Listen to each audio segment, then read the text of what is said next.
L'économie circulaire, c'est l'économie qui s'oriente, qui met la ressource au cœur du modèle de développement.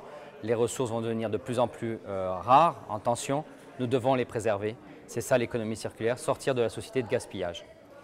J'ai découvert un territoire que je ne connais pas, je suis méditerranéen, donc je connais très peu la Bretagne. Et il y a un vivier, il y a une envie, il y a une culture qui fait que l'idée de ressources, elle est imprégnée dans le territoire. Et ici, dans l'école, on sent qu'il y a des jeunes, des moins jeunes aussi, mais tous veulent aller de l'avant sur la question de construire un autre monde.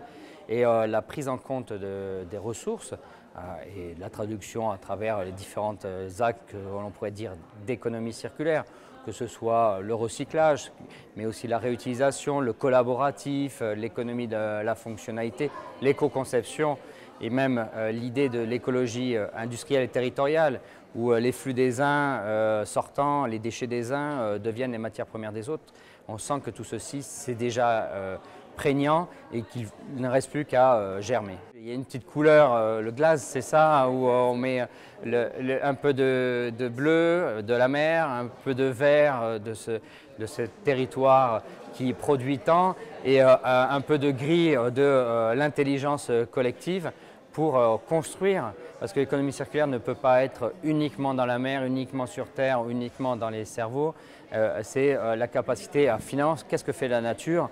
Tout s'interfère, la mer, la terre, l'air, c'est la symbiose que l'on trouve dans la nature, que l'on doit retrouver avec l'intelligence de notre civilisation qui a fait des bonds en avant depuis la révolution industrielle et il faut faire un second bond maintenant dans le XXIe siècle.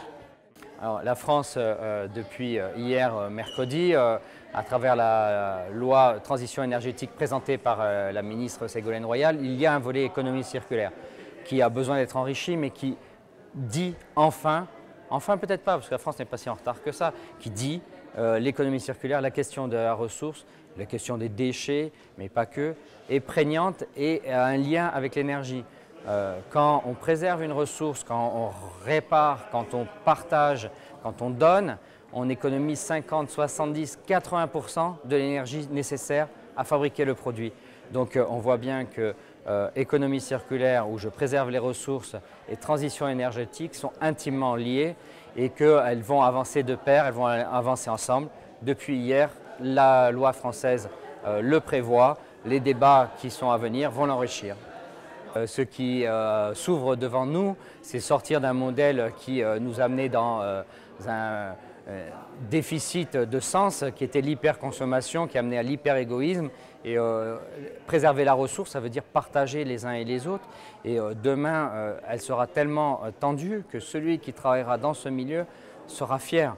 Aujourd'hui, quelqu'un qui travaille à régénérer des granulats, il ne le dit pas trop.